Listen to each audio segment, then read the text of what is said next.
Hace 22 años trabajaba en el ferrocarril de Beijing. Estuve implicado en el movimiento democrático de la plaza de Tiananmen y pasé 2 años en la cárcel. Al salir viajé a Estados Unidos para recibir tratamiento médico y regresé a China en el 93, pero no me dejaron entrar. No querían que volviese al país, así que me instalé en Hong Kong.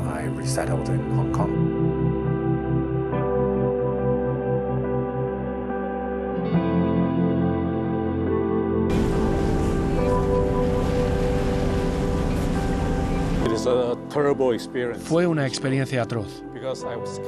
Estuve aislado todo el tiempo, es decir, separado por completo del mundo exterior.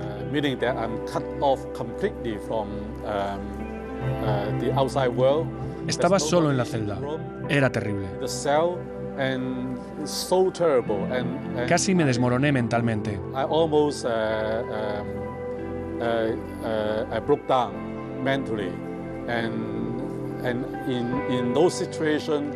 Esas situaciones son tan duras que quieres matarte, quieres suicidarte.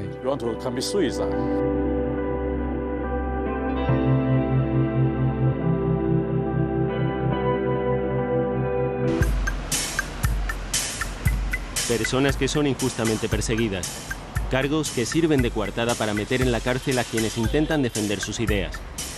Cada año se producen miles de historias parecidas, pero más allá de la frontera china, solo se conocen un puñado de casos que han hecho de su condena una razón más fuerte para defender sus derechos.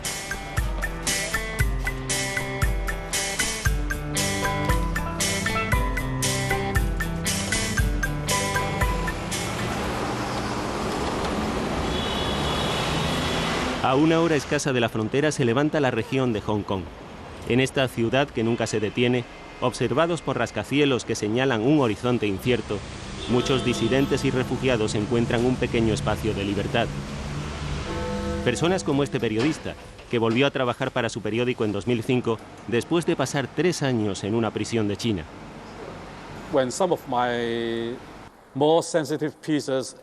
Cuando publiqué algunos de mis textos más polémicos, recibí avisos de las autoridades.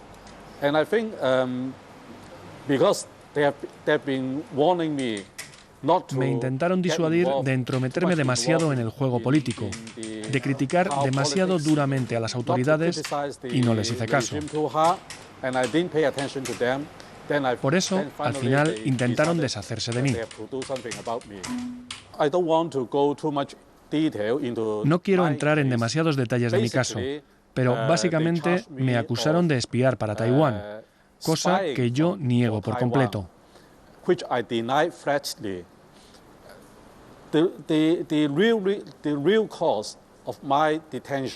La verdadera razón de mi encarcelamiento fue que había escrito cosas con las que ellos no estaban de acuerdo y que les dejaban en entredicho.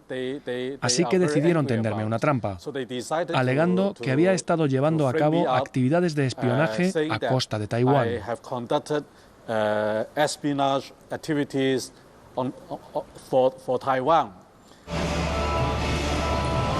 Hace 100 años que el padre de la China moderna estudió en esta universidad, que quedó convertida en un símbolo de la lucha por la libertad. Pero un siglo después de la revolución, la gran potencia económica no ha sido capaz de conciliar ese desarrollo con los derechos humanos de un pueblo. Al principio no supe nada de lo que la gente estuvo haciendo por mí durante mi encarcelamiento, pues estaba totalmente separado del mundo exterior. No me llegaba ningún tipo de información.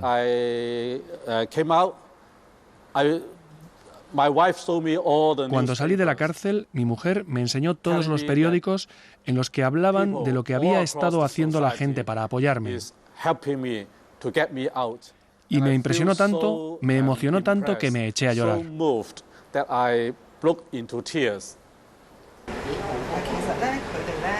Amnistía Internacional fue una de las organizaciones comprometidas en la liberación de este periodista. Las acciones de Amnistía en China se ponen en marcha desde esta oficina de Hong Kong. Tras este equipo hay otro que trabaja de forma reservada para conseguir que la denuncia llegue a los medios y puedan recogerse miles de firmas dirigidas a las autoridades.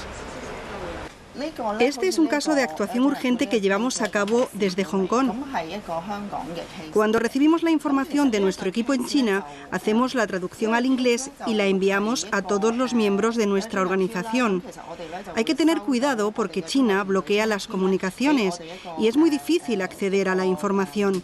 Además, tenemos que ser muy cautelosos con la seguridad física de los informantes.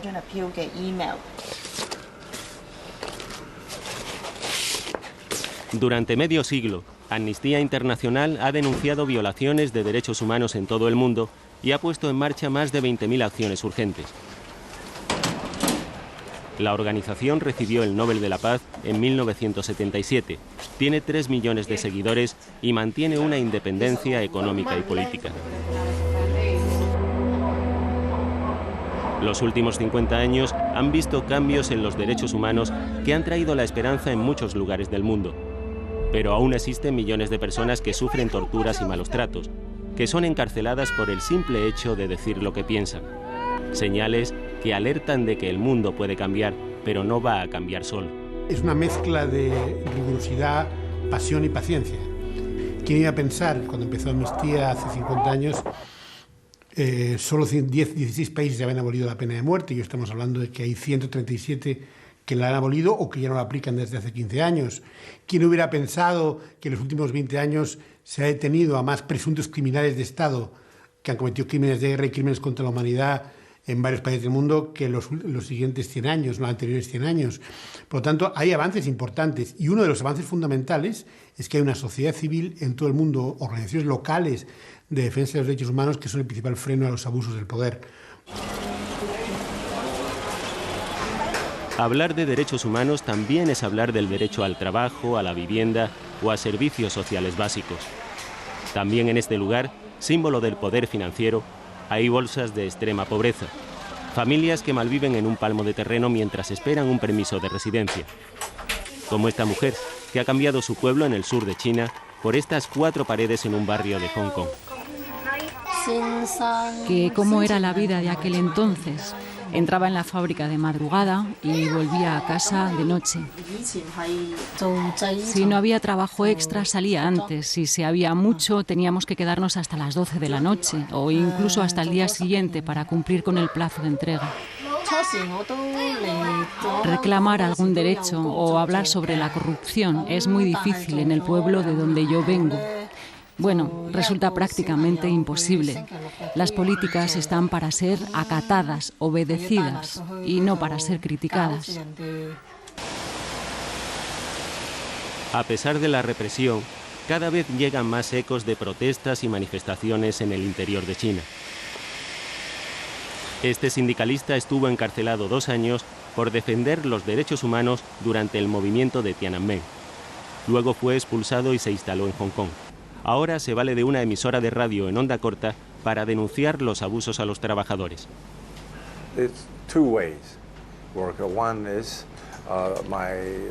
Trabajamos de 2 formas. Por un lado, los oyentes pueden llamarme a este despacho. Les doy mi número de teléfono al final del programa y pueden llamarme durante el día. Yo contesto y si es un caso relevante les pido su número y les vuelvo a llamar desde el estudio para hablar de su problema. Otras veces soy yo quien descubre los casos de estos trabajadores a través de Internet.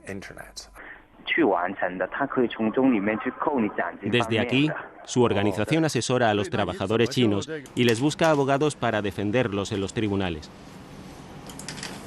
Lo que hace apenas 5 años parecía una causa imposible, empieza a cobrar sentido en el pueblo chino, que ve en el desarrollo económico una oportunidad para forzar un cambio político.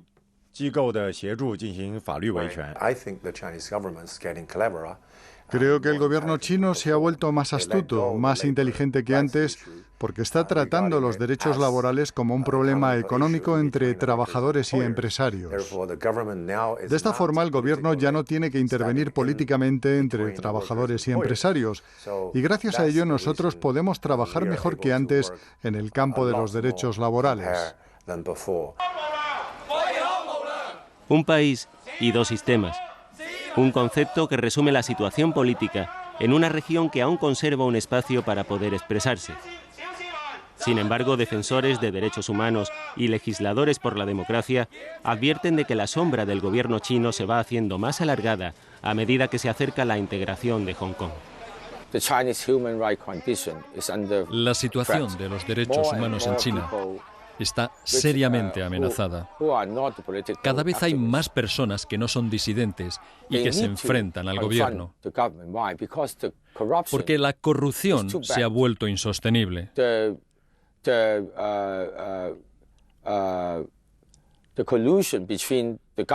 Los choques entre el gobierno, los miembros del partido y los ricos se han convertido en una amenaza cotidiana para toda la gente que se parte el espinazo trabajando y que aún así no consigue alimentar a su familia.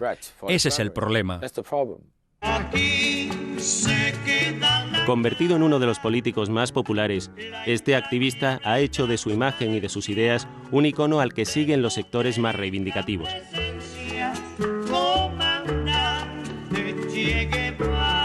El gobierno chino le prohibió la entrada en el país y lleva 30 años sin poder regresar a su ciudad. En 2004 fue elegido miembro de este Consejo Legislativo, donde, a su manera, no pierde ocasión de reclamar derechos para la gente más pobre. En el fondo, en todo el mundo hay cierto grado de conciencia de esos derechos. Puede que en China el pueblo no entienda el concepto de derechos humanos como tal, pero su experiencia cotidiana le permite intuirlo. Porque los derechos humanos no son algo complicado. Significan simplemente que nadie está por encima de los demás. En una población de casi 7 millones de habitantes, el jefe ejecutivo es designado por Pekín y escogido por un comité de 800 electores. Son las servidumbres de un parlamento donde la mitad de sus miembros se eligen a través de comités y la otra mitad por sufragio universal. Ante las próximas elecciones, Hong Kong atraviesa un momento crucial. El gobierno chino lleva años intentando aplicar aquí su ley de seguridad nacional, lo que supondría una mordaza a la libertad de expresión e infranqueables barreras para los que luchan por acabar con la pena de muerte en China. Traemos todas las firmas aquí, a la oficina de enlace de China, con la esperanza de que se las remitan a las autoridades.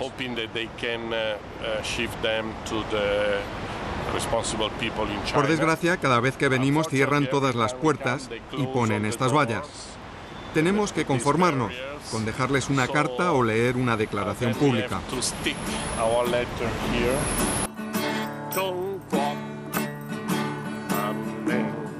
Este cura ha trabajado en las fábricas, vivido con la gente sin techo y defendido todo tipo de causas.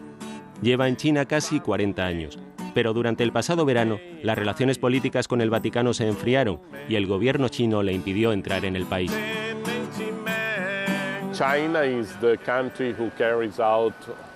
China es el país que más presos ejecuta en todo el mundo.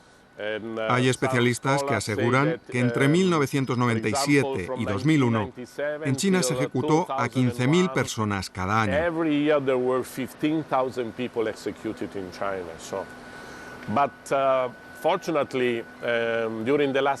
Por suerte, China ha cambiado a lo largo de la última década y cada vez condena a menos personas a muerte.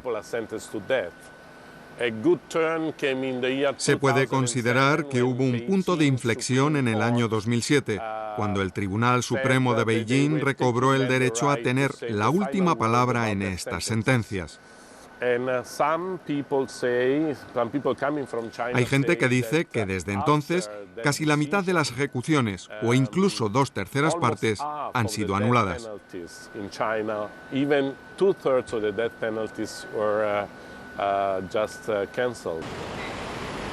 Hace solo unos años que imágenes como estas eran impensables. En pleno centro financiero de Hong Kong, un grupo de indignados se ha hecho un hueco entre los grandes bancos y emporios comerciales. Esta acampada es una forma de protesta contra el capitalismo salvaje que ha llegado hasta este rincón de Asia y que por ahora está siendo tolerada por las autoridades. Hay muchas contradicciones en China y a veces estallan. Cada año hay más de 100.000 manifestaciones en China. Hace unos años había unas 60.000 cada año y ahora son 100.000.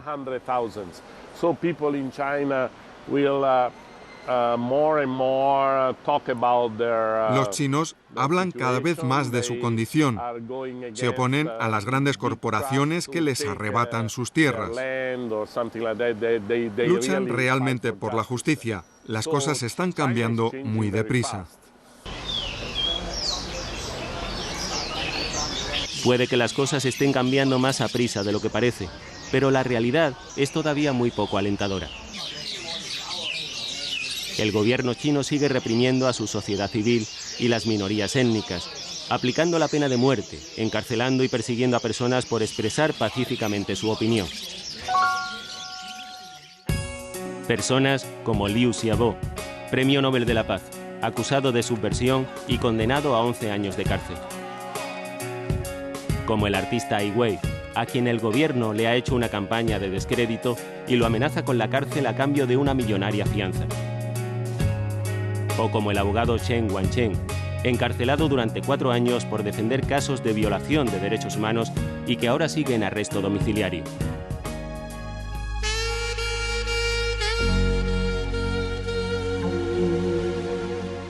Cuando cae la noche, la luz que proyectan los edificios es tan intensa que ni siquiera puede atisbarse el cielo.